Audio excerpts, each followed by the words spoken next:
Hello, everyone. So I did not have enough time to cover all the topics within the main lecture, so I will continue with this Addendum 1. So in the previous talk, we more or less went into the details of how the Spanish and the Portuguese set up their institutions, their governance, ways to administrate their localities, the conflicts between the conquistadores, the crown, the indigenous people, and also the complexities with the church. Right now, we're going to talk more about some of the most important colonial economy features. These are the things that, of course, we mostly associate with the colonial times.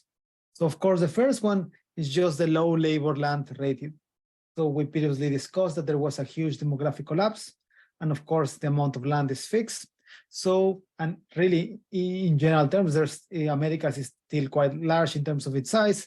So even if there was no demographic collapse, still there will be kind of low labor land ratio. So this is one important aspect. What that implies is that there's high marginal productivity to labor. So that is one key aspect. The second one is, of course, what we tend to associate with the main resources that were extracted in the Americas and the purpose they serve in the Atlantic economy. So, for example, mining is very important in the Spanish Main, both gold, but mainly silver. Of course, also large plantations, mainly sugar and later tobacco. We will talk more about how the sugar kind of industry led to a particular development in Brazil and in the Caribbean. Of course, we'll be talking in terms mostly of the core areas of the Spanish Empire, which were basically Peru and Mexico. These are the areas that concentrated the maximum amount of silver. We will see some of the key differences, just to give you an advance on that. Peru, the Cerro de Potosí mine, which today is Bolivia, was the largest mine. It was the largest mine in all the Americas, larger than any one that existed within Mexico. The only difference is that Mexico had more mines. So that could have a huge impact in terms of how labor and the industry develop in these two areas. And of course, there's the idea of the agriculture, which of course is quite relevant in trying to understand the development of these societies because they needed to be self-sufficient. So there's a lot of communal land. So as we previously talked in the previous lectures, either this one and last week's when we talk about pre-Hispanic times, natives were basically organized in communal ways. But when we look into the Catholic Church, one of the major actors in the development of the colonial Americas, well, the institution itself was the landowner of the most land in this area. And this will, of course, create a lot of conflicts that will put it in clash, not only against the local population, but also against the crown itself later on. And perhaps one of the most important key features of the colony is basically these fixed trading routes, what we call the galleon or flota system, that basically united Europe, America, Africa, but also Asia, as we will see. So the way in which I would explain the political economy, specifically we'll talk about the Spanish Empire, then we will talk more about the Portuguese Empire. So within the Spanish Empire, what you see is that, of course, mining is the source of all income. That's what the wealth is. That is what then the wealth is extracted and it gets to be produced through income, right? So there's a lot of attention being paid towards this activity. And the literature in economic history obviously pays a lot of attention to it because, again, this is the source of everything. But you need to look more closely into trading. So why trading routes appear the way they appear? Who were the main actors actually controlling the trade routes? So there's also a large literature stressing that there were a lot of rents to be gained by the people that control the routes. And we will see in just a moment how they were monopolistically controlled by some sort of guilds. First in Mexico City, in Lima and Seville, but later on they will be actually spread more across the Americas. And this will have huge implications for the governance of the Americas in the late 18th century. So these are the two activities that we need to understand the most: mining, but trading as well. Then we need to look into the agents, the actors that were involved in the process of extracting mines. And here we can also look into other sources, but I will say that mining is kind of the most representative. And we need to look into the agents that were involved in the extraction of the resource. And of course, they were the miners. And we may think that the miners were kind of the richest class. So if they are the ones that are doing the mining, that's the name, miners, of course, then you would expect that they will be the richest. There will be heterogeneity. As I said, there's differences between Peru and Mexico, but all in all, they were not really the richest class. I mean, I'm not trying to say that they were not rich. They were part of the elite, but they were not the elite. The elite will be the merchants. Why is that? Because they control trading. So silver without trading routes basically means nothing. What you need, the political control arises for economic control, and economic controls depend on basically what can you do with the silver that you extract. And who gets to do that, who gets to decide that, are basically the merchants. And again, this is why looking into who dominates trade is so relevant. And the third actor that we need to take into account is, of course, the crown. Why? Just as in the previous period, the crown plays a very important role, mainly not just by directing the governance institutions itself, but by the process of legitimizing certain processes. In this case, the crown will act as an arbiter between the many other actors that were in place in the Americas. In this case, between the merchants and the non-merchants, but also within the merchants. Again, even though I'm trying to make this the case that there are three actors here, there's a lot of heterogeneity here. And there are a lot of places, a lot of players that actually want to get privileges from the crown. Being a merchant was not something that you could do. You needed a license. So everything about the composite monarchies is kind of bureaucratic. So you need licenses. There are rents to be made because of that. So that is where the corruption arises. That's where the profit and the rents arises. That is where the political control is created. And understanding this complex mechanism of basically profit making, rent seeking, is what lets you to understand the Spanish crown, the Spanish kingdom, and also the Portuguese, specifically in the 17th and 18th century. A fourth agent that we will not explain a lot will be the church. Again, the church controls a lot of land, but perhaps even more important, it will control all the credit markets. This will play a very huge role in just on the eve of independence, both in Spain and in the Spanish America. So for example, there's some hypothesis on the causes of independence that we will cover in next week on the next lectures. But one of those kind of tries to put emphasis on the idea that late on in the 18th century, the Spanish crown actually expropriated a lot of the resources that the crown had. Why did he exploit it? We will talk about that in the next slides, but the reason is basically that the crown needs funding. And so in times of when they were hurried, they were fighting a lot of wars, they needed a lot of liquidity, and so who could provide that? Well, the church had a lot of land, so had a lot of resources that they could extract from. The problem is not just that they are clashing against the church. Yeah, that's problematic in itself. But the problem is that the church by then had already become one of the most important lenders across the region, and hence one of the most important creditors. So by expropriating the resources from the crown, the crown also kind of created havoc in the basically weak financial systems that existed in the Spanish Americas, and that will left a lot of people bankrupt. And of course, a lot of people mad because of it.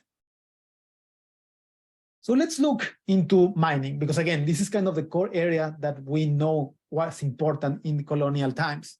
So as I previously said, there are important silver mines. The most important one is Potosí, that was found more or less. All of these mines were more or less found at the mid of the 16th century. There were previous mines that had existed. Of course, when Columbus arrived, for example, he saw that the Caribbeans had a lot of gold jewelry. That was the first driver. The gold was the first driver, but later on they realized there was maybe not a lot of gold.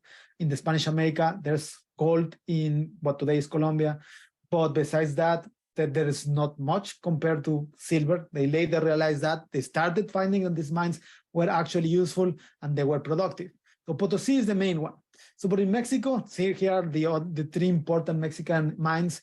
Among the three important Mexican mines, first Zacatecas, I would say the most important, later Guanajuato, and later Parral in northern Mexico. You see, perhaps the key difference between Peru and Mexico is this aspect by which there's a lot of mines that are not as productive as Potosí in producing silver, but nonetheless, there's kind of more opportunity to find more mines. There's more incentives for miners actually to be risky in terms of trying to find other mines and invest the money in some of these projects. While in the Andes, there were other mines. Don't get me wrong. There were other mines, but they were just minimal compared to that of Potosí. Oruro, I think it's called Oruro, is one of the most famous besides Potosí in the Andean region.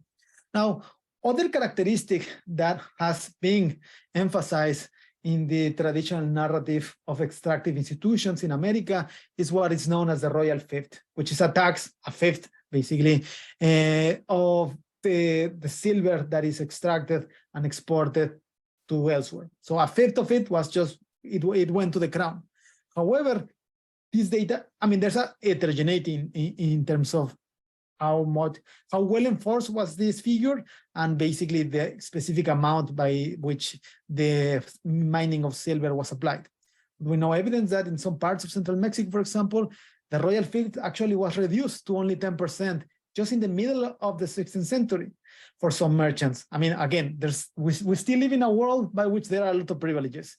You need to be aware of that. This is not to be applied to elsewhere. If you have a better bargaining position, you can negotiate better deals. But later on, in the 18th century, it was further reduced to actually 3%.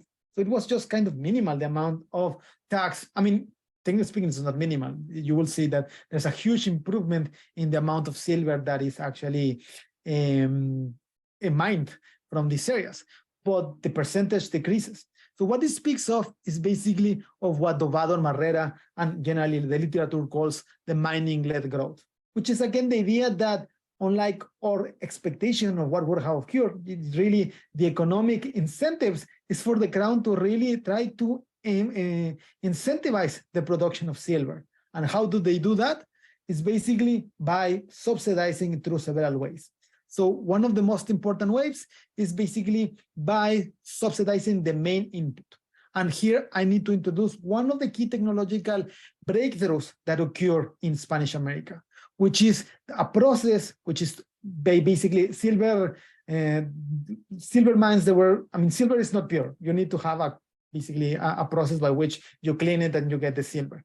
The old process was very hard to do within the Americas.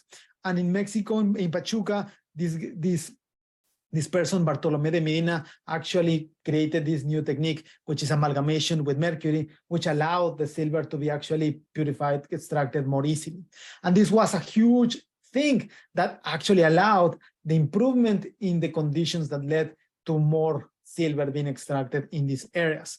And so one of the policies, and this is kind of interesting because one of the most important mercury mines in the world is in Almadén, which is in Spain.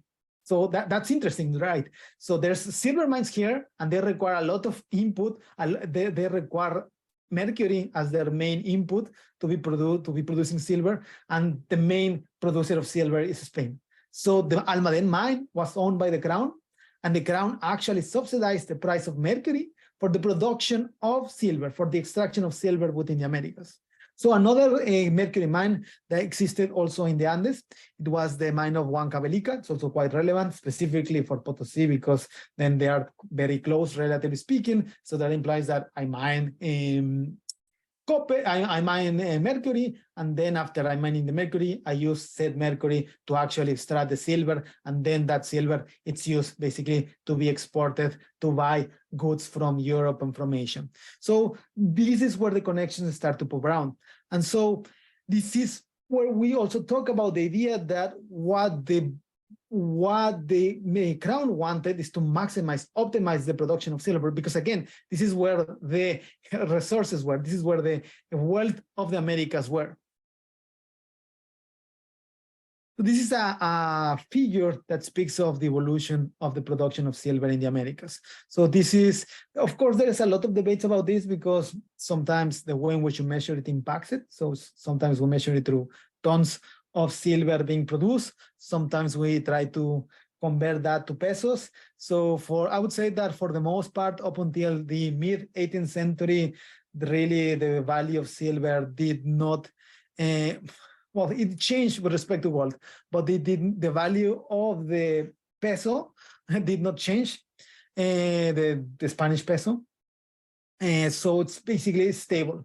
But there are a lot of debates about what occurs specifically in the late 18th century, and there's where to see the debates about really if this data is reliable or not. Not only just for the production of silver, but basically for any amount of any kind of thing that is produced that is measured through nominal money. But nonetheless, one interesting thing that I would like to mention, specifically when we are comparing Peru and Mexico, is that at the beginning, Peru kind of was the most important viceroyalty. And you can see this not only in these figures of the production of silver here, which again, this is kind of a good proxy to attest how rich was one area compared to other, because this is the main resource that both areas are producing. But also, a good way to attest it is just to looking into the narratives and just looking into what people at the time were saying. And in fact, the most prestigious post to be a viceroy early on in the Spanish kingdom, in the Spanish Empire, was basically to be a viceroy in Peru. So there are some cases that people from Spain came, they became viceroys of New Spain, and then they later improved the position, and then they became viceroys in Lima of Peru. That was true for basically the 16th century. Now, the whole 17th century is also a period of a lot of troubles in terms of trying to identify first this kind of stagnation, collapse, not only in Peru and Mexico, but also in Spain. So if you look the whole context here, you will start to see that it is within this period that Spain starts to decline as a major power within Europe. And for example, the Iberian Union that I have mentioned in last lecture was basically started in 1580 and lasted up until 1640. So that, besides from that point, basically Portugal again kind of becomes regains its own independence. Well, it's autonomous from the Spanish king. And the same thing occurs, Spain starts to lose relatively a lot of wars. Well, not a lot of wars, but it starts to lose a lot of conflicts. So the jure, for example, the Flanders in the Netherlands achieved their independence. Flanders is still part of what is called Spanish, the Spanish Netherlands, but the Low Countries, the Dutch Republic becomes independent. So that is kind of de facto accepting that the Spanish lost on that front. So there's a lot of changes. We will also see that within the Pacific, there's a lot of changes, because at this time, one of the things that also occurs is that the Ming Dynasty falls. And the Ming Dynasty, I have not talked a lot about Asia up until this point, but we'll talk in just a moment more.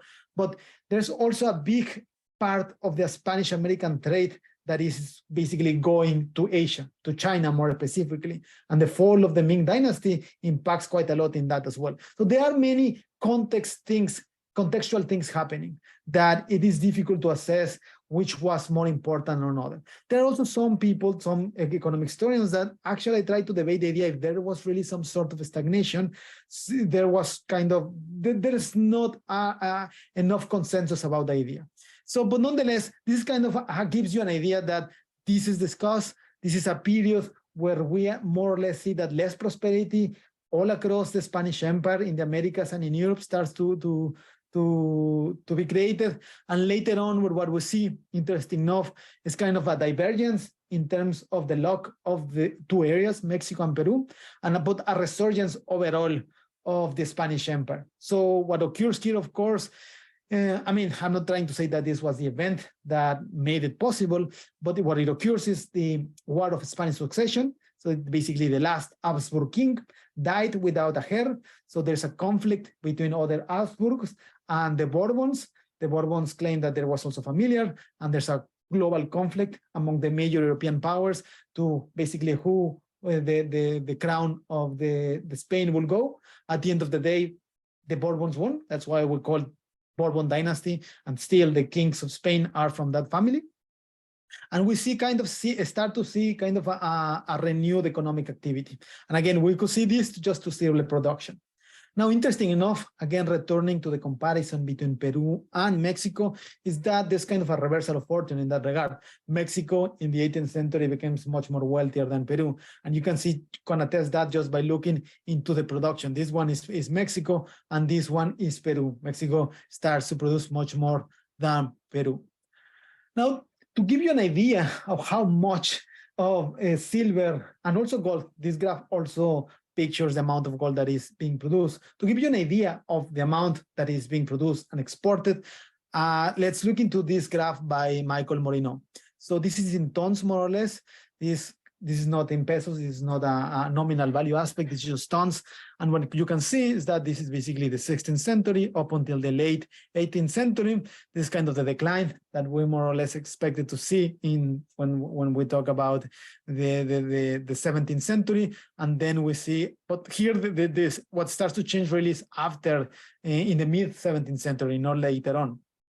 Now, this is silver metals arriving from several parts of the world. So of course, this thing is America. This thing is Europe. So there are also some silver mines in Central Europe. And this is some gold arriving from Africa. So these are pictures of Almaden mine in Spain. So still one of the most important mines of mercury. And this is a drawing of the Cerro Rico de Potosí, which again, it acquired such a mythic status within the Spanish America because everybody realized that this was a huge mine where a lot of resources could be extracted. So I found this quote that I just found interesting enough that I would like to share with you about the importance of Potosí. And it states, Potosí lives to serve Spain's imposing aspirations. It serves to chastise the Turk, to humble the Moor, to make Flanders tremble and terrify England. Basically, the Spanish friar saying is that the Spanish are extracting all of the resources from Potosí, and they are channeling these resources onto basically funding their wars against other European powers, against the Turks, the Ottoman Empire, which was one big deal back then, of course, against the Moors, against the Africans. There was a lot of piracy back then, and in the northern coast of Africa, against Flanders, of course. We see the war against the Netherlands, that was a huge deal, of course, and against England, which again in the late 16th century, the famous Spanish Armada and so on, attempts to conquer it were done. So, and everything basically we tend to associate with basically the silver fortune of Spain in the Americas. Now that is silver. Now, something that maybe we do not pay a lot of attention, although it's quite relevant to, is gold. Now, the reason why we don't pay a lot of attention is that not enough gold was found initially. And really, the most important gold production area was not within Spanish America, but was within Brazil. And this is what really will be very, really important. In the northern of South America, in Colombia, there's also some mines that will be relevant, as I will show you. But this graph kind of gives you the idea, the amount of gold that is produced in the world, it's basically this graph, and the amount of gold that is produced in America.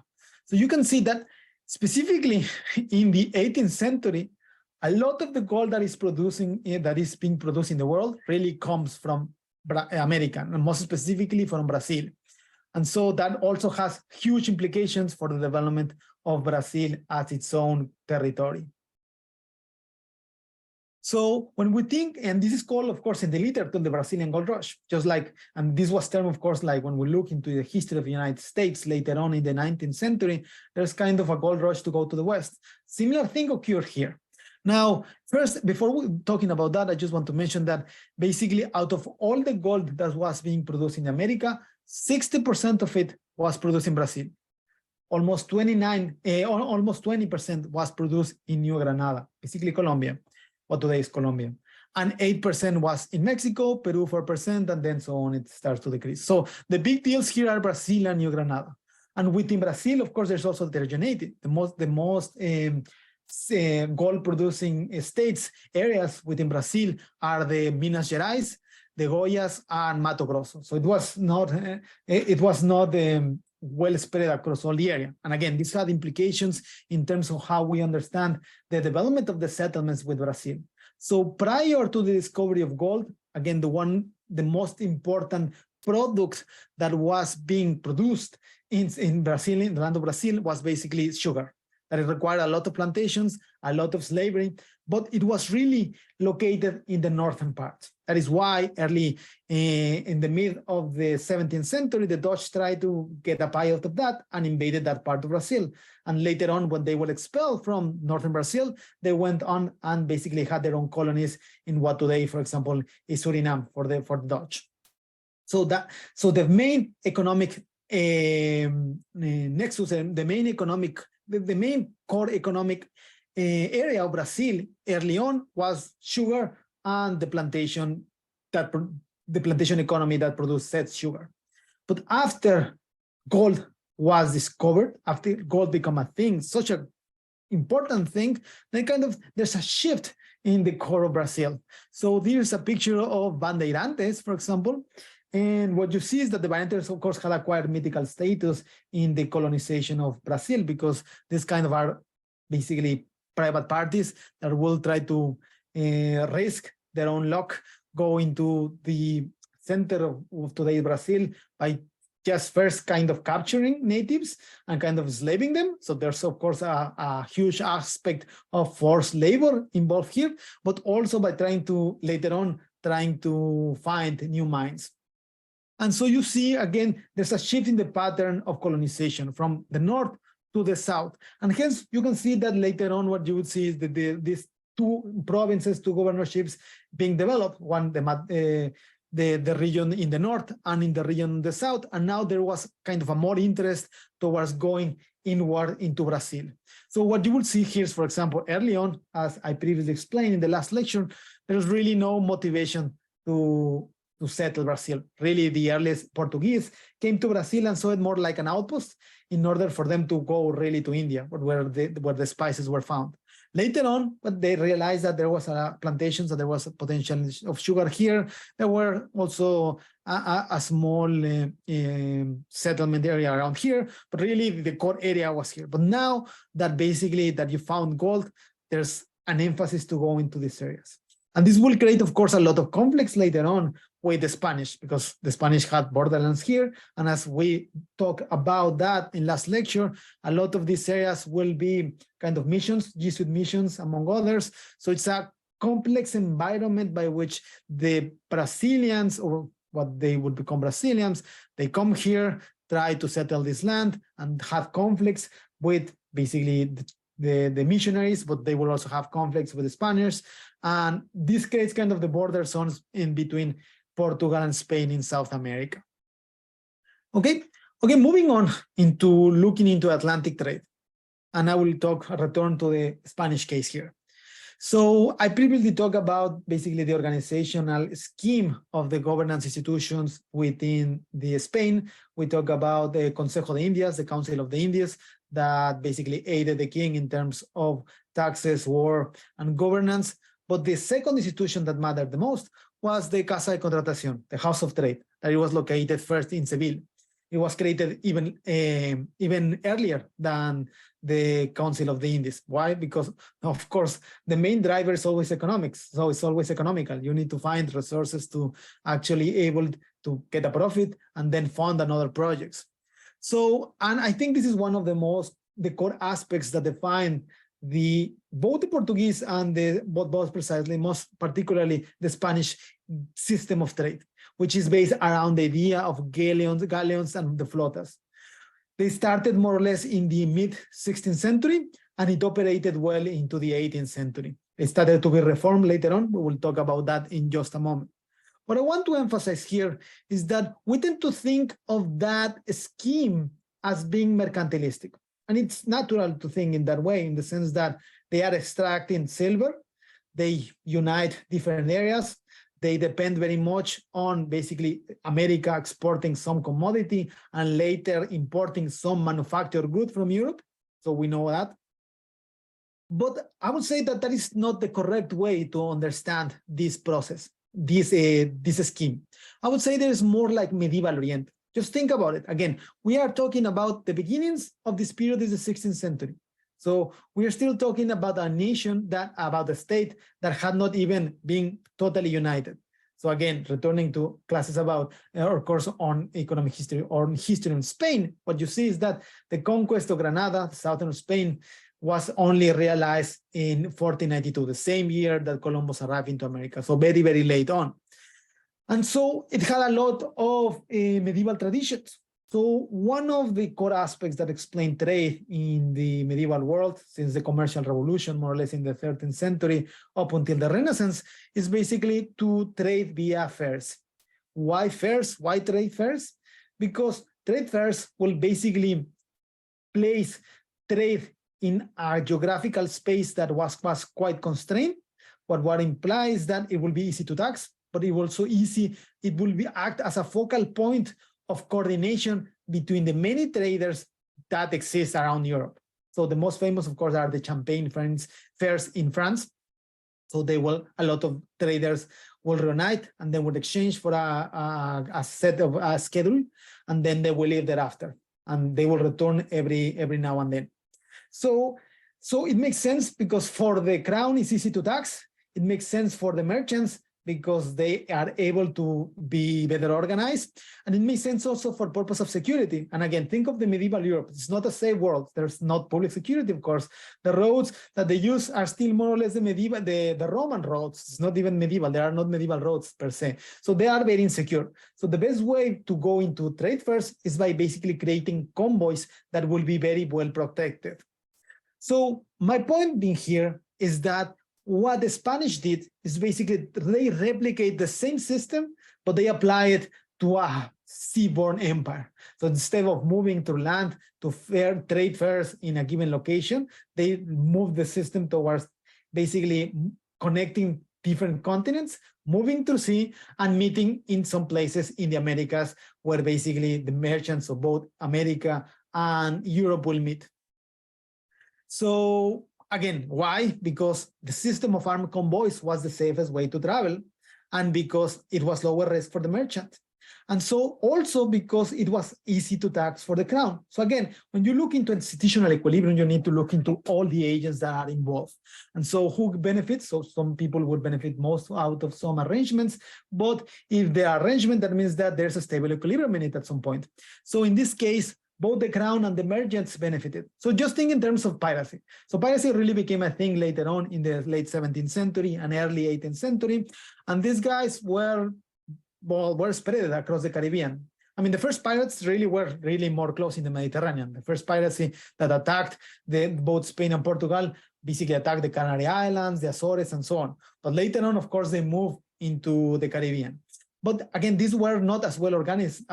There were sometimes they were, especially when we think about the North African pirates, some of them were more organized than the Caribbeans. But in general, they are not like a state that controls a navy and attacks you. It's just like risk that one ship will attack you. So if you have an armed convoy, basically the likelihood of you repelling the attack is larger. So that makes sense to have this convoy. Now, the organization specifics, of course, would depend also on the pre-existing institutions. And when you look, of course, into the history that we already talked about, well, where are the places that are the most important in the Americas in this point in time? Of course, they are Mexico City and Lima, New Spain and the Viceroyalty Peru. And of course, the Spaniards will begin that the Seville was in Andalusia. If you remember, most of the people that came into America were from Andalusia. So it makes sense that Seville will be a kind of one of the important nodes in this trade network. Of course, Seville also enjoys kind of some geographical advantage in the coast to receive the fleets. Now, the point, of course, is that Seville traders will not be able to go all the way to Peru, because there's a huge transportation cost involved there. I mean, there's no Panama Canal just yet. They would have to go up to the south of South America. So what they will do, they will go to Panama. I mean, of course, they realized that Panama was kind of the point by which basically the Peruvian traders and the Spanish traders, they could meet. So there were a couple of places before settling in what today is Portobelo. So in Portobelo, Panama, the Seville merchant guilds and the Lima merchants will reunite, and they will actually trade in a trade fair. So for New Spain, for Mexico, they will actually reunite in Veracruz. There has a lot of studies being done about specifically how this trade was done. So one key aspect perhaps that worth mentioning is that there's a lot of home advantage position. So just imagine you're a trader from Spain. You have your cargo. You arrive into Panama. Then there are Peruvians. They are not in Peru, so they are still far away, but still they are closer to their homeland compared to the Seville traders. So what that means is that as long as the Peruvians can hold their position longer than the civilians, then they could achieve better prices in their negotiation. And that's what they did, basically. So that's why we tend to think that there was a home advantage. So Now, the evolution of who belong to basically this set of traders in Lima, Mexico, and Seville is quite complex. Of course, at the beginning, there was just kind of family members in Seville that sent some of their family members. Of course, the father will be in Seville and they will send their cousin or their children to Peru and the other one to Mexico City, and they will start to have connections. But given that the distances are so large, and the agents, there are some agency problems here. What begins to appear is basically what we think of, what we name consulados, which are basically merchant guilds. And these are first in Seville, 1543, later in Mexico City in 1594, and later in Lima in 1614. Basically, we start to see kind of local interests to be created that are different from those in Spain. So we start to see kind of local population having their own set of interests that is independent from those in the metropolis in Spain. And so you see that sometimes conflicts will arouse between these three guilds. And the role of the crown here will be kind of to be administer the conflict, just kind of be the arbiter of the conflicts that these three guilds will have between each other over the organization of commerce. Now, nonetheless, this will also imply that they had rents. Again, these guys will be controlling the guilds here, the three guilds will be controlling all trade. That's the silver going to basically to Spain, the goods that are coming in from Europe, and later on we'll see also from Asia. And so they will gain a lot of rents out of that. And so they will have a lot of power. And so to understand the political development at large of the Spanish Empire, we need to look into the process of how these merchant guilds grew and how they were created, how they grew in power, and how later on they actually lost the power after the Bourbon reforms, more or less in the late 18th century. So this is kind of the typical example, the typical map that you see by which basically the trade routes of the Spanish and the Portuguese Empire existed. So I won't go in much detail because our guest next class, Carlos Marichal, will be talking about it. But as you can see, it's the classical flota system between Seville that goes to Cartagena and Panama, as I talked before, and then from Seville to Veracruz, and then they both will reunite, the fleets that go to Peru, to Panama, and the Mexico, they will reunite in La Habana, and they will return to Spain. And here are basically all the traders in the interior parts of South America. They will reunite here in El Callao, the Lima, and they will go to Panama to meet the Spanish. We will talk in just a moment about the Pacific trade, which is another thing that is quite interesting. Now, for the Portuguese, again, the Portuguese, what they want to maximize is the connections with Southeast Asia. They were very much into trying to get the most spices out of it. Now, starting in the 17th century, they start to lose a lot of basically power in terms of their ability to control these areas. A lot of the outposts that they had founded will actually be conquered by the Dutch, by the English, and so on. So they start to shift their vision, the framework, and they start to pay more attention into Brazil. So later on, of course, Brazil became kind of the jewel crown of the Portuguese Empire. So much that after independence, really, it's even difficult to talk about independence because the Portuguese kings would move into Brazil itself. So, but then you will see the growing importance of Brazil more or less correlates with how the Portuguese Empire is losing territories right here. And of course, there is the connection between the slave trade and the Brazil, which makes sense because they are quite close. So when you look into the slavery trade in the Americas, most of the slaves actually arrive into Brazil and not to other parts. I mean, comparatively speaking, it was larger, the share that Brazil received compared to other parts in the Americas.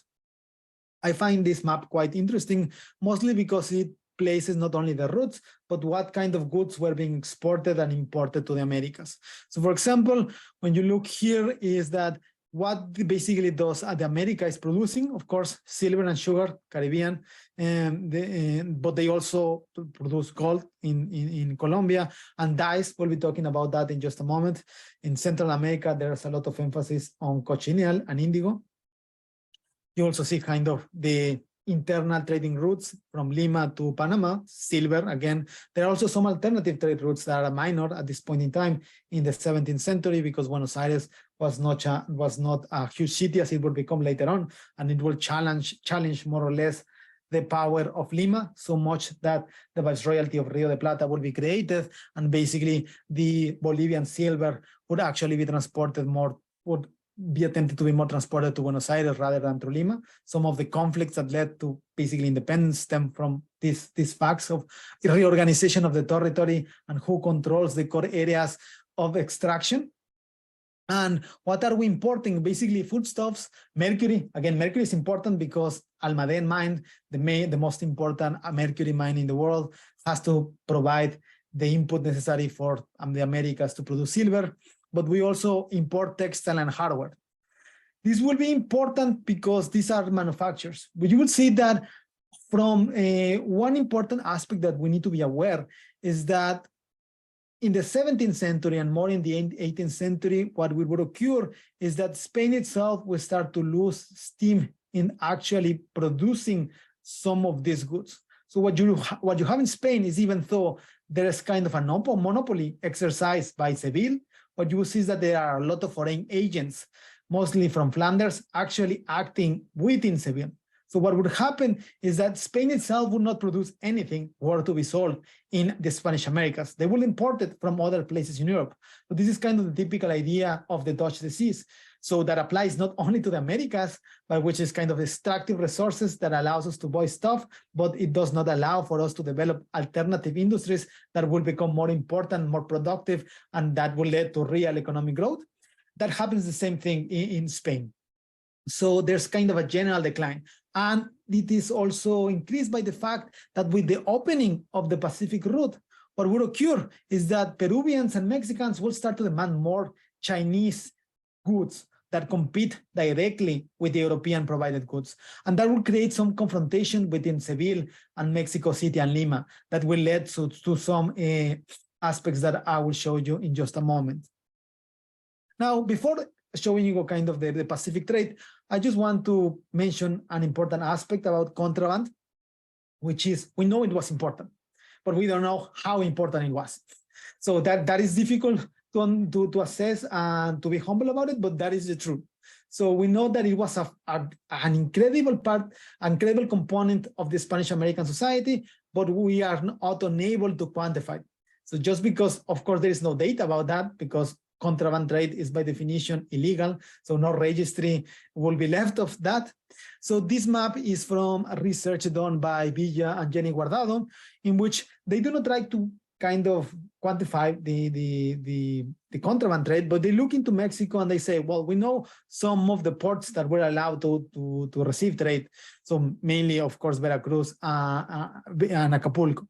And we know some of the places that will be ideal for contraband to access because of the base or the condition of the water and so on. So we expect these places to actually had received some contraband trade. So what they actually do, well, of course, in this map, you see some of these places here, but they do, and what they're interested is just to assess the long-term economic impact in terms of development of these areas. And they will see that all around all of these areas here, both the piracy and smuggling places and the official ones actually experience better outcomes compared to areas that were not ports or did not receive kind of any trade. That speaks of the importance of basically opening commercialization, major commercialization and opening trade routes, and the importance of trust in the development of societies through commerce and so on. But generally speaking, again, this is kind of just for you to have an idea that we know it was important, but we do not know how important it was. Now, there's a large literature on basically how the Atlantic trade occurred. One of the most interesting books, more easy, simple books to read, I would recommend the most, is this one by John Fisher, The Economic Aspects of Spanish Imperialism in America. It's so good in terms of explaining in keywords what the Spanish system was. And a more recent one by Javier Lamiquis, which actually talks about some points that sometimes are neglected. For example, the navíos de aviso, which I think quite relevant, but not as explored. I did not talk a lot about it, but these are trade routes. So there are alternative routes for communication that are different, and they will also experience some changes through the period, but are important in terms of trying to identify how Europe connected via information, via orders, basically, to the rest of the America. So, and it has more essays on the connection between Spain and Peru as well. So, but let's look into what was happening in the Spanish Pacific trade. For you to have an idea of the importance of this trade, I want to quote Schurz. So Schurz is quite relevant because he produced one of the earliest histories of the Manila Galleon, and he actually had access to archives that no longer exist. Why do they no longer exist?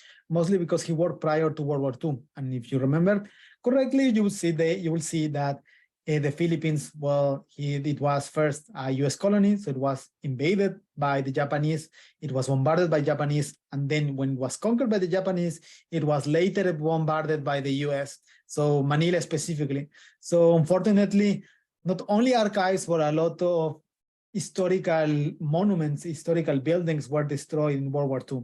Along them, a lot of these archives that allow Schurz to work. So unfortunately, a lot has been lost. But he wrote about the Manila Galleon, and it said that it was the richest ships in all the oceans. So this was the single most lucrative voyage in the early modern world. I've done a couple of research about this with Desire Desierto and Marco Yama. We have talked more about, we try to look into the specifics of basically all the registers, ships that went from Mexico to Manila, how basically they travel, the time frame in which they were traveling, and also try to estimate basically their cargo through the size of the ships, and we try to look into the corruption that was involved in such an endeavor.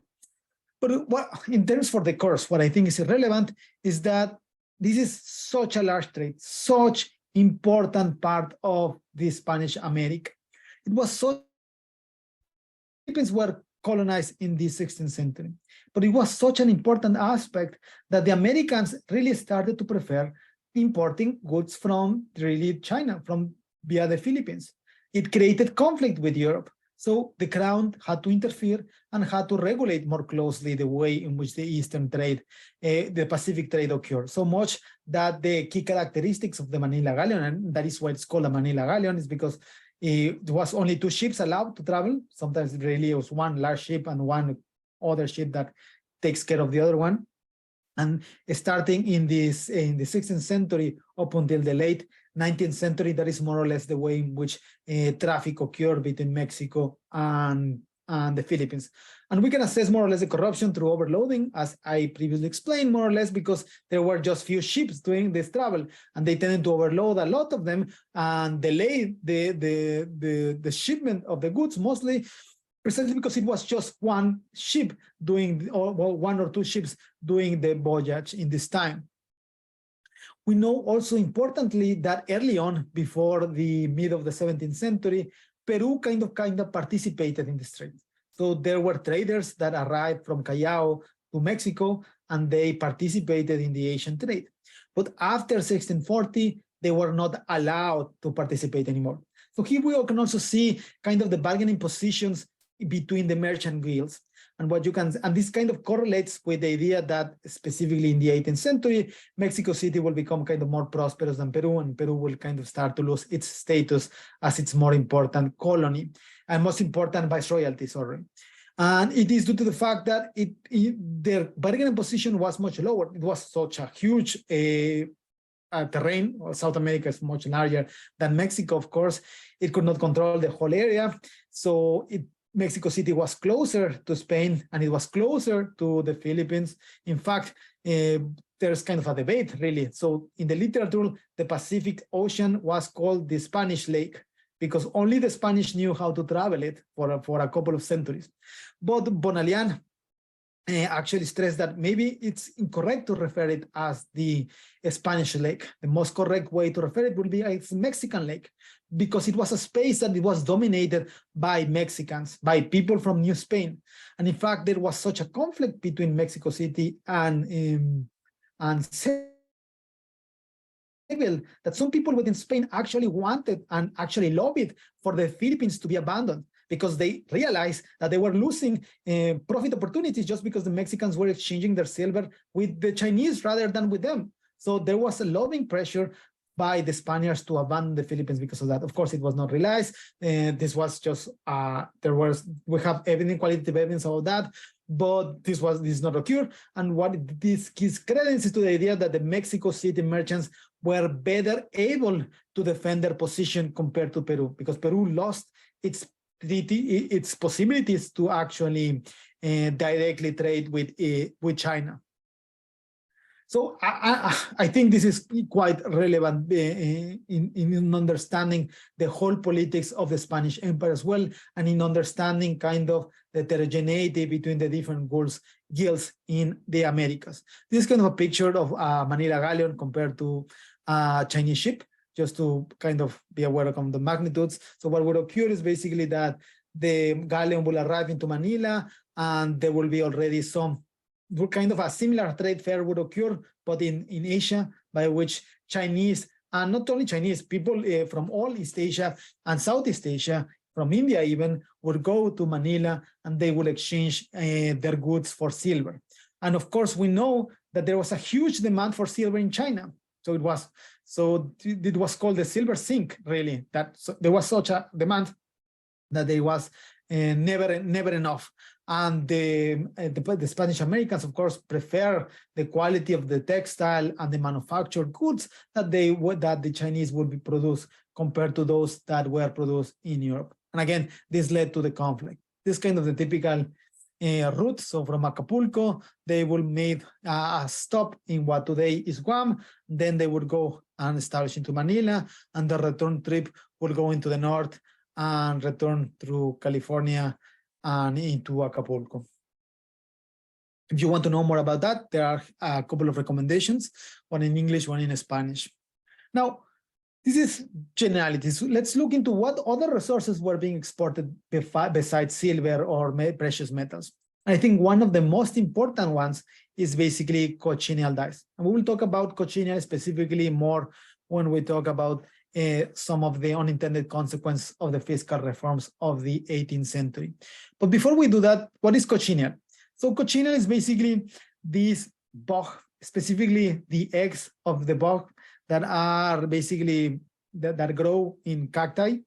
And when you smash them, they create this interesting red dye that was quite demanded in Europe. This was basically a very luxurious dye that was demanded by painters and by people that will basically dye their own textiles. So it was a luxury good that fetched a large price, and it was non-bulky. So this was, besides silver, this was one of the most important exports that the Spanish American produced. And interesting enough, this was one good that was produced by indigenous persons. We will talk more about that in just a moment. If you want to look more about other the goods that were being produced and exported, I would recommend you to look into this book, From Silver to Cocaine, which more or less explains not only in the colonial period, but in the post-independence period, some of the commodities that had the most demand in the world that came from America, both Spanish America and Portuguese America. There's also a lot of debate about industry in Latin America.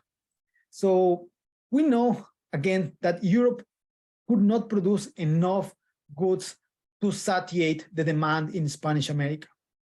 We know that the problem with the regulation of the Asian trade is that there were regulations, so there were kind of spaces left around. So there's a debate about how self-sufficient were markets in Latin America.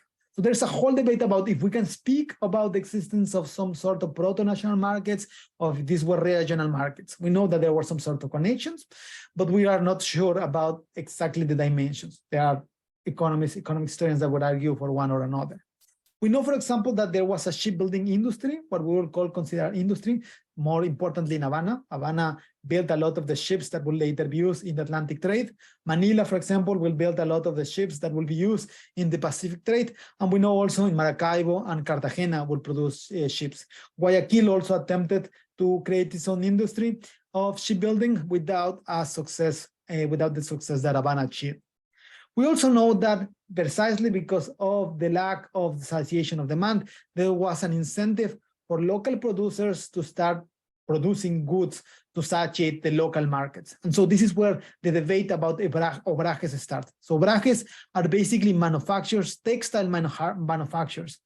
And there's a neat, interesting book by Richard Salvucci that goes a lot into detail about trying to explain the problem with obrajes. And he says that really these obrajes were most like forced solution to the problems of commercial supply in imperfect markets. And then he summarizes his whole argument by saying that until the 18th century, the inhabitants of New Spain largely made their own clothes. Until then, colonial textiles were sheltered from competition since imports by price or quality or both were luxury goods. I mean, he's talking about the Mexico, New Spain, but we could say that similar thing was occurring in the Andean region. So given that there was a need to produce these kind of goods, well, there was these obrajes that started to pop up. But the problem is that they were largely operating under the protection of nobody could actually, given that the things that were imported were not enough and were competing on another level, so they could exist, the obrajes could exist. This will disappear in the late 18th century and especially in the early 19th century of inter-independence. And this is a similar debate that occurs with the deindustrialization of India, for example, or of the Ottoman Empire, Turkey, with basically the English kind of selling a lot of textiles all around the world at cheaper prices and sometimes better quality for the price that they could get in their home territories. And this, of course, will mean that the Spanish Americans will prefer to import these goods rather than produce them themselves. And so the whole point is that there's deindustrialization. There's a huge debate about that. Now, the thing is, of course, one of the other problems is that given that these obrajes were protected, they were never incentivized. So the whole point of the Spanish system was not to incentivize the existence of obrajes. The obrajes were kind of unintended consequences of the problem of imperfect markets in the Americas. So there was no really like an industrial policy for the Spanish Empire to incentivize obrajes. So basically at the end of the day, they were just minor things within Latin America, and they would disappear later after independence. So this is kind of general aspects of trade. Now let's look into the fiscal aspects, which I think is one of the largest literature in the Spanish Americas.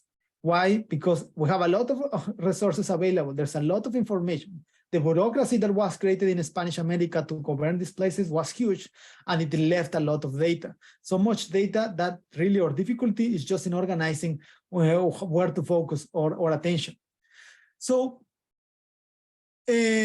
let's look, we'll be talking about that, about the fiscal organization of the Spanish Empire, and then we will talk about basically the fiscal reforms that in Spain, they took the name Bourbon reforms because of the French family that basically are the kings of Spain, and in Portugal and Brazil will take the name of the Pomboline reforms because of the Marquis de Pomboline, that basically he was the strong man in the governance of Portugal at the time.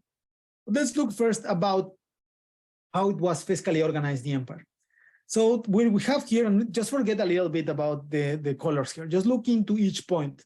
So each point is more or less one royal treasury. So this is what a caja real. So these are treasuries that receive funding and basically also pay. They have income and they have expenditures. So there were alternative ones that we do not have information about, unfortunately, in Central America and in the Caribbean, most importantly, and of course also in the Philippines, that is not included here.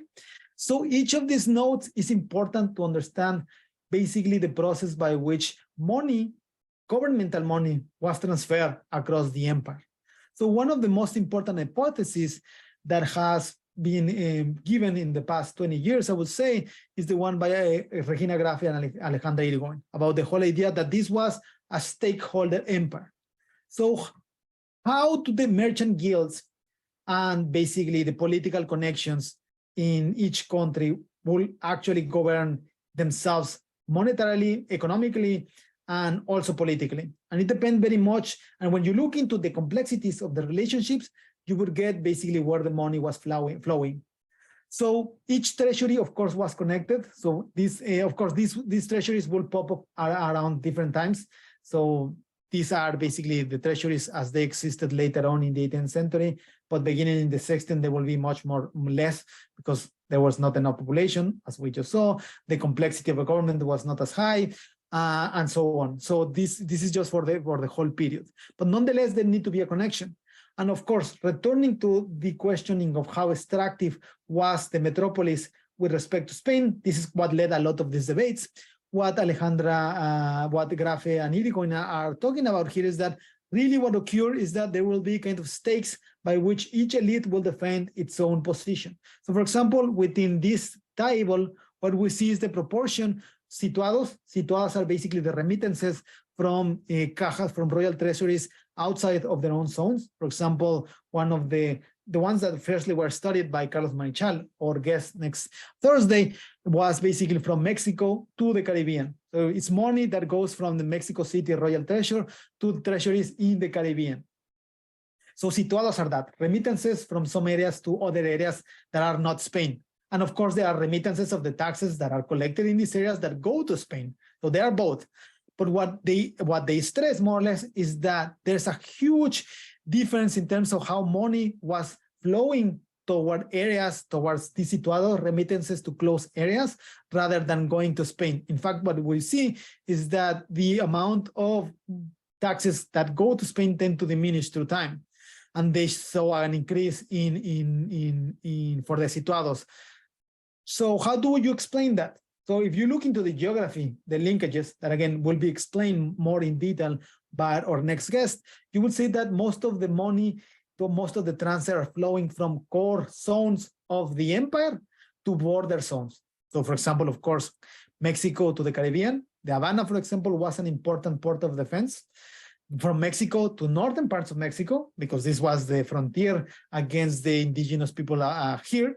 From basically Peru to the southern parts of Chile, because again, these were the frontier zones. And so in all the border zones, there are money flowing to them.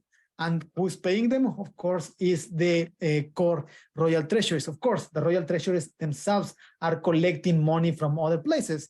Most of it, of course, comes from silver in northern parts of Mexico in this area, and in Peru, from this area in Peru, and so on. So the way in which we understand the governance of the empire, especially in the 17th and 18th century, is by looking into how these connections were built and how people, the elites, were interested in maintaining these linkages because they depended very much upon that. So again, returning to the previous point about who was politically and economically controlling the empire, well, the elites had a lot of economic control, but the economic control depended very much on the security of the trade routes. So of course, it makes sense for them to kind of redirect a lot of resources towards trying to protect their investments.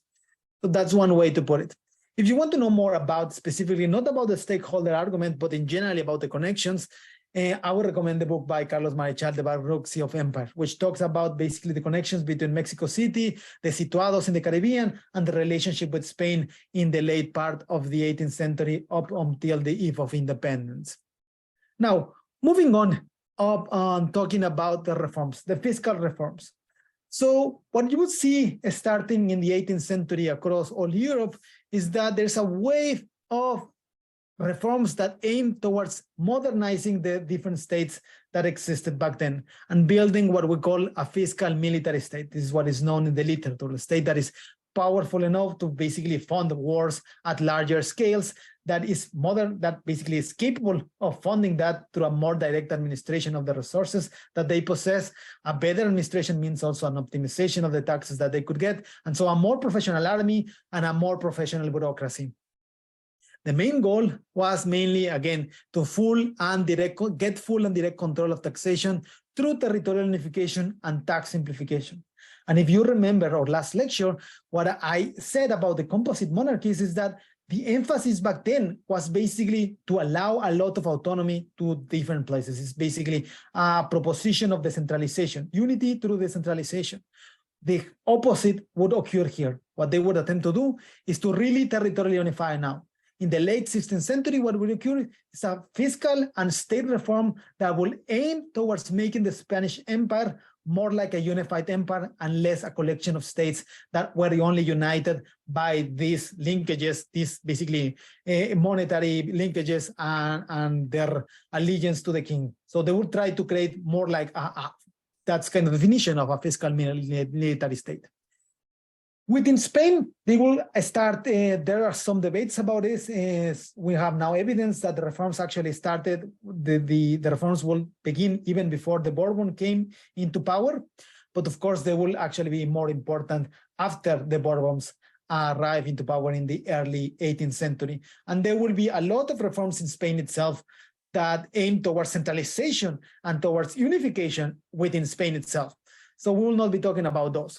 But when we refer to the Americas, a lot of these reforms were delayed. Why they were delayed?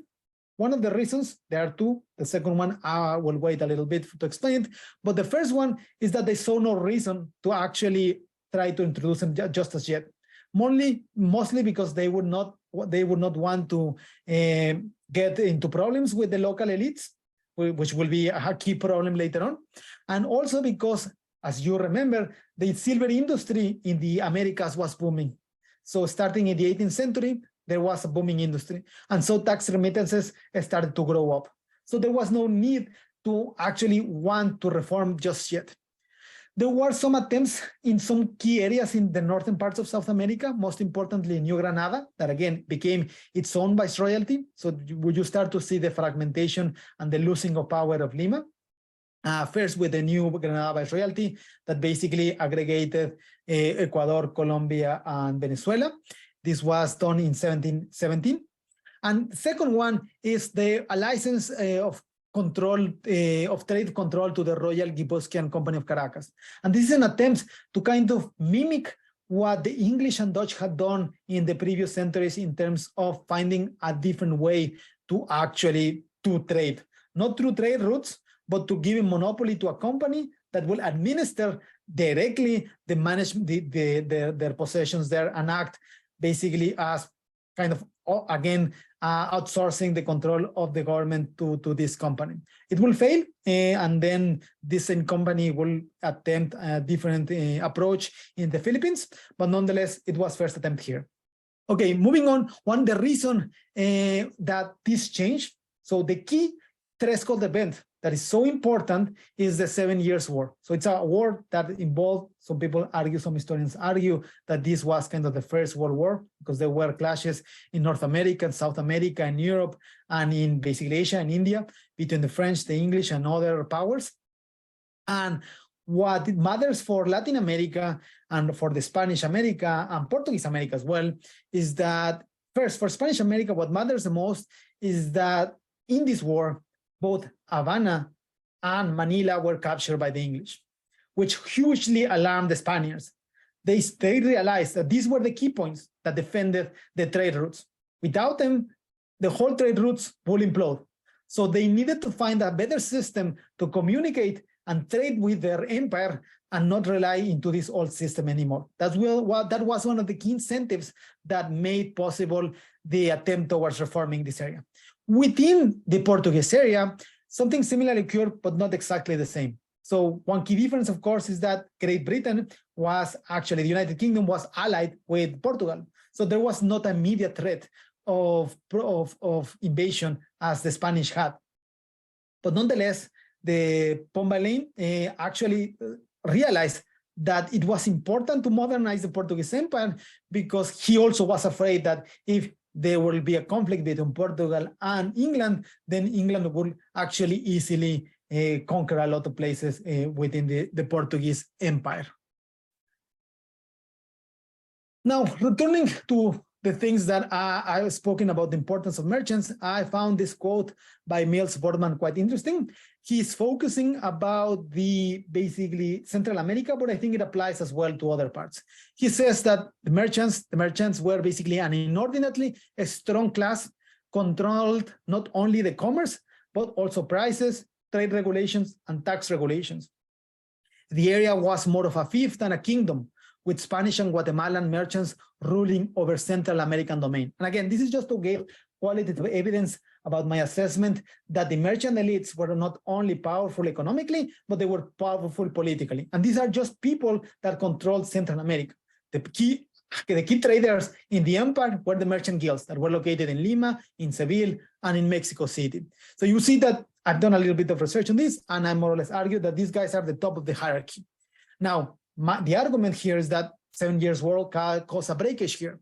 And that meant that the problem is that not only for the empire, but for the merchants as well. So again, the merchants are interested in maintaining their rents. But the problem is that the rents depend very much on the control of the trade routes.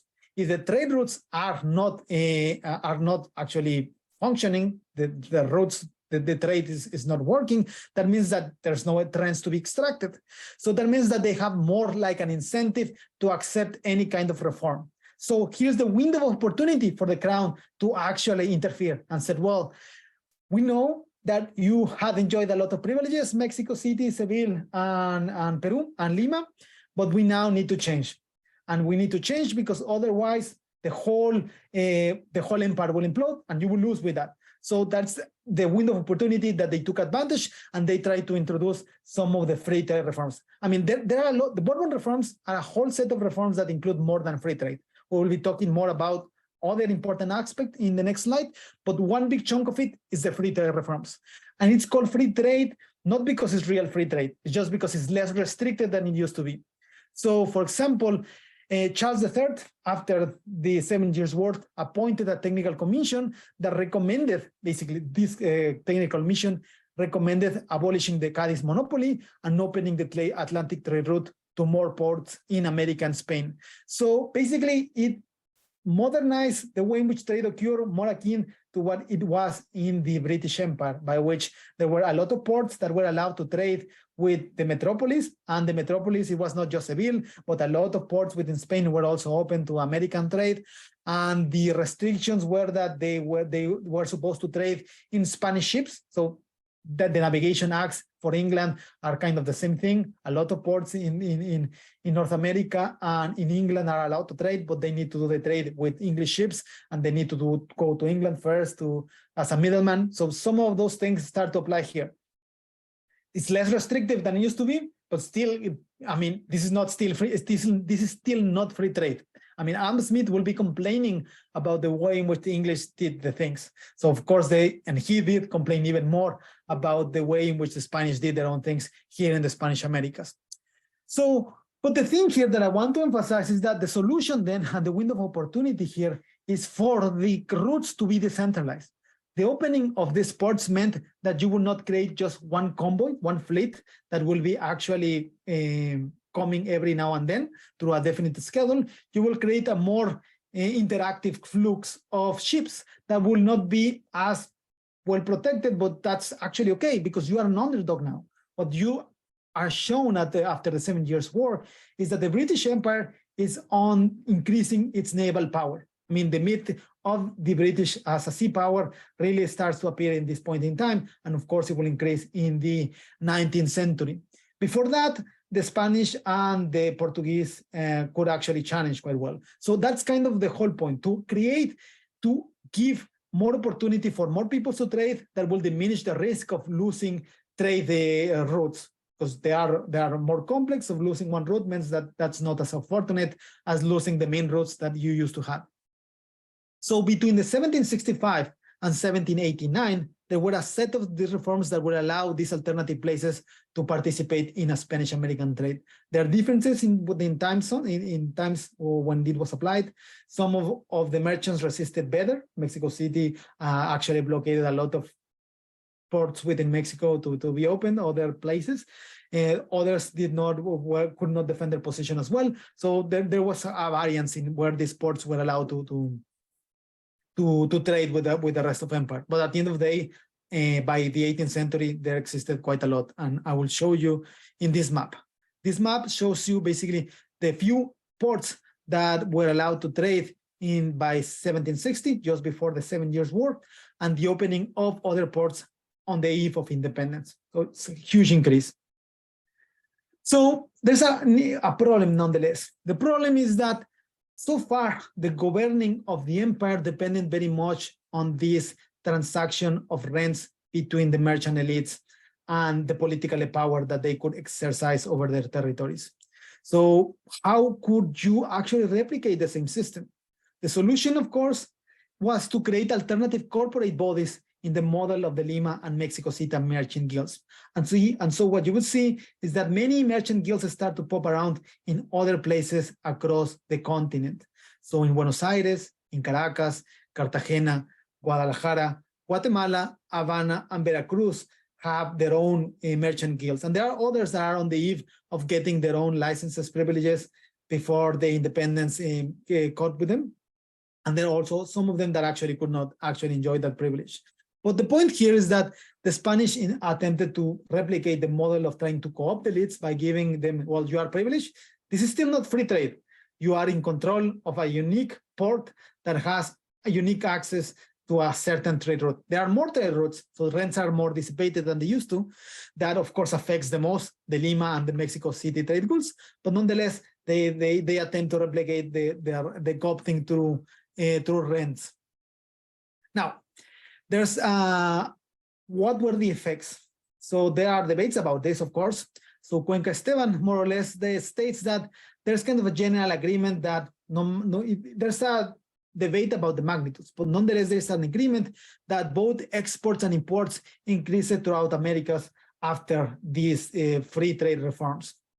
I guess more importantly for the political economy of the governance of the empire, when we look into the paper by Ellingsen, which actually empirically finds evidence that really the former periphery that was allowed to trade now experience economic growth more than proportionally to the former core regions of the empire.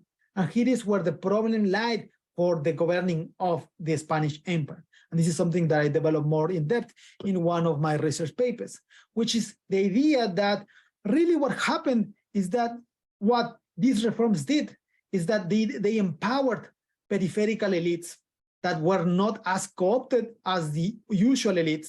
Specifically, when I'm talking about usual elites, I'm particularly talking about those in Lima and Mexico City.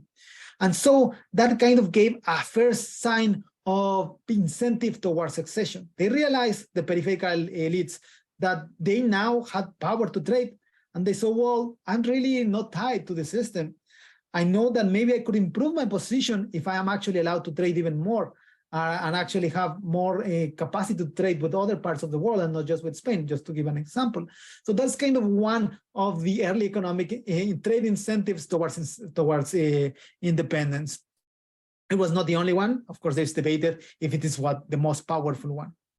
This table by Coatsworth kind of gives you a benchmark to compare the assessment of the levels of rentism, rent seeking that occur in Spanish North America. This is just looking to New Spain compared to British North America.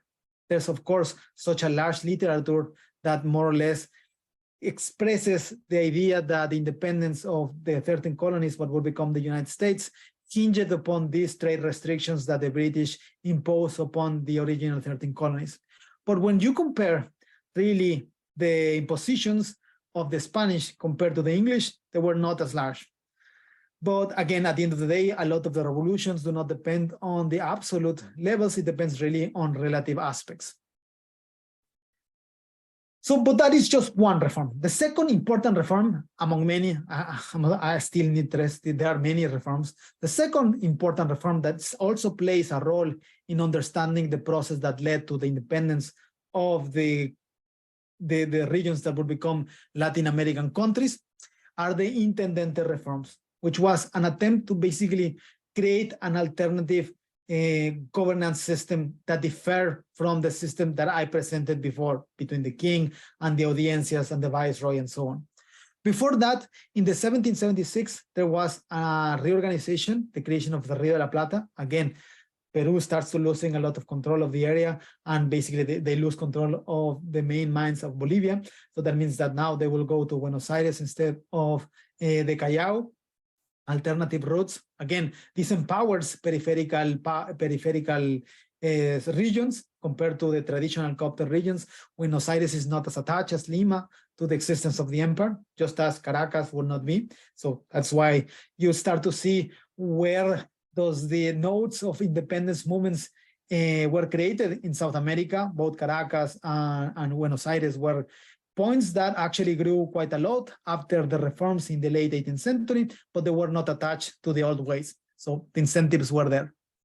So what were the intendencias specifically? Luis Navarro here states that acting at an ever faster pace, 12 years were enough for Galvez to profoundly alter the general outlook of the New World. His work had affected all the Spanish domain, with the sole exception of the Viceroyalty of Santa Fe, and he had already taken the fundamental step against it when he was surprised by death on June 17, 1787.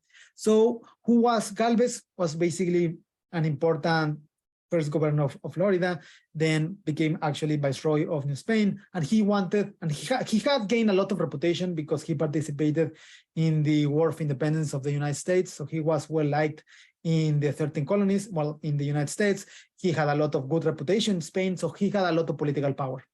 And so he wanted to reform the system that he saw was what existed in the Americas. He wanted to overhaul all of it.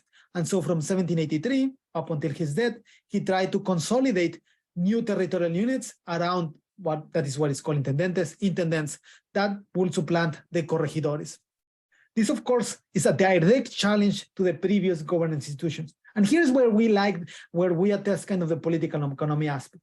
But when we look into the evolution of the institutions in not only Latin America in general, you have to look at there are complexities around the conflicts created by different sides competing for the resources, but also for trying to reform the extraction of those resources and for basically the management of those resources. So there's always a push and pull aspect of it that tends to repeat depending on the time frame. Here, what we see is that the overhaul of the administrative institutions would actually centralize more directly the governance of the Americas, would put intendentes, it's really a term that comes from France, so it was kind of inherited from them, and it was applied first in northern parts of North America, mostly because these are the places where José de Galvez had the most power to do so. The intendentes would actually challenge the former governance institutions by having overlapping authority within the viceroy, and they will actually supplant local Creole elites in favor of better paid government bureaucrats. So this also leads towards a better understanding of basically our view about independence, about Creoles against those that were born in Spain. So what the way in which I interpret this thing happening is mostly through the idea that it was not the aim to supplant local Creole elites. It just was the case that in order for the Spanish king to actually govern more directly the Spanish Americas, they needed to rely on their own trustworthy bureaucrats, who of course were Spanish. So the fact that they were not Creole was only a corollary. The Creole aspect, of course, was related in the sense that a Creole could have more attachment to their local lands and would not respond directly to the king, but that was precisely the problem. There was no discrimination in itself for people being Creole. It's just the fact that the king wanted people that he could trust. And again, this is a problem that we see in a lot of governments. People appoint maybe not the best paid, the most technical advanced person. It actually hires the person that he knows he can trust. And so if you want to centralize the governance of the Spanish Americas, you would put in place people that you can trust will actually enforce those rules. So what were the results of these intendente reforms? And this is kind of a new research that is changing. This is from a paper by Covelli and other researchers, among them Felipe Valencia, which again we'll talk at the end of the course. And what they find is that the reforms actually increase the tax revenue and increase the complexity of the fiscal capacity. So it worked in the sense that it improved the capacity of the Spanish state to get resources from Americas. It decreased indigenous revolts. There are conflicting hypotheses about why this occurs. Some says because now you have less discretional use of the resources and less discretional way by which the exploitation occurs. So that means that there are less indigenous revolts. But most important, well, not most importantly, but very importantly as well, is that you see a reduction in legitimacy by heightening tensions with local elites. And again, if you supplant bureaucrats from Spain, if you supplant the local elite with bureaucrats from Spain, local people will not like it. So again, this assessment united with the free trade reforms kind of give you a perspective of what were the initial drivers towards independence that were not directly related to just the Napoleonic invasion of Spain, which of course was the catalyst, but was not the core, was not the real driver or the core aspect that could explain the movements towards independences. And before I end talking about the Intendente reforms, I just want to devote a little time to talk about some unintended consequences. Because the way in which Intendente reforms were sold were basically try to put this category of the repartimento system that still persisted in some parts in America. They wanted to end that system because they thought that it was quite extractive and it was actually quite damaging for the indigenous people. So, for example, John Lynch here, he talks about the idea that the corregidor, the very archetype of erring officialdom, whose repertoire, including almost every device known in the history of administrative corruption, the farm and the unaccounted revenue, the holding of the royal funds in deposit to be used as private capital, the forced Indian labor without pay, and above all, the notorious repartimento, or forced sale of merchandise at outrageous prices to the unfortunate natives. So the repartimento, I mean, it acquired different connotations in different periods, in different places. It had evolved more to be kind of payment of taxes or working in the provision of one particular good rather than just forcing to labor in some specific area by this time. So, but the Intendente reform, or one of the aspects of the Bourbon reforms, was to abolish the repartimento as a system outright all across Americas. But the unintended consequences here, and I'm looking at a particular case in Oaxaca. So I previously stated that one of the most important exports in America was dyes. And the cochineal was the most important dye. And it was basically only produced in Oaxaca. It was produced in other places, but mostly in Oaxaca. And it was mostly produced by indigenous people. So it's interesting to notice what happened there. So there's a book by Basques that studies quite well what happened. And so he more or less tries to put the argument that the repartimento system actually enabled people, indigenous people, to actually produce and sell the cochineal in the world market, because cochineal is risky.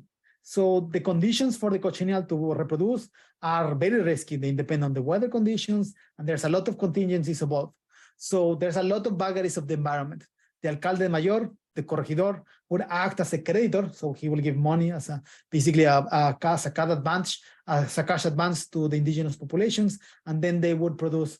And so in that sense, it was like an insurance mechanism for the indigenous people to operate within these areas. In fact, you see that there was kind of the indigenous position had kind of advantageous bargaining position sometimes, because if the world spot market price of the cochineal was larger, the indigenous people sometimes actually would prefer not to actually pay the alcalde mayor in kind to the cochineal dye, but actually would try to sell their own goods in the world market by themselves, because they will fetch better prices than they had before with what the alcalde mayor had given to them. So you see that after the repartimento was outlawed, it led to a worse outcome. So Vasquez put the argument, and in a more recent paper by Díaz Calleros and Saumitraya, they actually conclude more or less the same. The idea is that basically by the end of the repartimento system, it led to a worse outcome, where basically it left the indigenous population uninsured and hence had fewer incentives to produce, which in the end meant that they would become much poorer. So this is just kind of a corollary of not all of the reforms had kind of the same consequences. And to end this lecture, I guess we need to talk about this important question. When did Latin America fall behind? Because there are a lot of debates about this. And as in the first week, you could attest by the lecture by Professor Jesus Fernandez Villaverde, there are several explanations. If you look into this figure by Professor Leticia Arroyo Abad and Van Sanden, it's a comparison of GDP per capita between different areas in the world, Mexico, Peru, compared with Spain and England. What you see, of course, is that England is much richer than anyone else. And they became more richer through time. They experienced the Industrial Revolution, so they just become rich. Basically, there's no Industrial Revolution, neither in the Spanish America nor in Spain. So there is that. Initially, Spain actually was richer, but basically Mexico caught up with them. Initially, we don't have late data for here, but initially it was close between Peru and Mexico. We see that Peru initially was a little rich, which again gives a credence to our initial position that in the 16th century, the viceroyalty of Peru was more important. But later on, Mexico actually grows as rich or even richer than basically Spain itself. But generally speaking, it's kind of just a stagnation here. So you see kind of a minor decline started to appear really after the late 18th century. There's another, because really when we look into income, sometimes data is kind of unreliable. It depends very much on what we use as a proxy about wages and about the consumables at the time, and the debate about if there were regional markets or not. So there are a lot of debates about if this is, if it's relying in income estimates is useful or not. So one way in which economic historians we have arrived to actually try to measure kind of life standards in the past is basically through anthropometrics. And so these are basically heights in Mexico compared to other parts in Mediterranean countries, including in Spain. And here, maybe the picture is a little bit different. So what you see first, of course, is that initially France is quite interesting because it was relatively blur. It experienced a lot of increase in the early 18th century. Then it stagnates, it goes down here, and then it starts to increase as well. What you see here is Italy. So Italy, it starts to experience a great decline. But also Mexico. You see here is Mexico. So Mexico was richer than southern Spain. In terms, I mean, here richer is in terms of height. So the whole argument is that if you have more access to calories, that means that you, of course, will grow to larger heights. Of course, there are differences in terms of the different set of populations, but the Mediterranean countries are chosen precisely because maybe they are the closest to basically the type of people that will live, especially the European Spanish Americans. This is mostly taken from armies. Really, armies were the ones that kind of recorded the height of the people that were in them. So that's a lot of evidence comes from that. But what's interesting is kind of just look into the pattern here of getting low and low, starting in the, we don't know if it's starting here because we don't know data or below, before the mid 18th century, but from the starting point, it always goes, it goes down. And Spain more or less is a stagnation. So at some point, Mexican people were actually larger height, and then they start to decrease. So I guess I want to end just to put this into the perspective of the main question. One of the main questions of the course is basically trying to understand the development in Latin America, or perhaps better said, the underdevelopment in Latin America. And we need to look first into what occurred in the colonial period. And just to try to say, maybe it was at this time, maybe it was after. So with that, I conclude, and next Thursday, or we will have Carlos Marichal talking more about in detail about the economies in the colonial empire, in the Spanish and Portuguese empires. Thank you.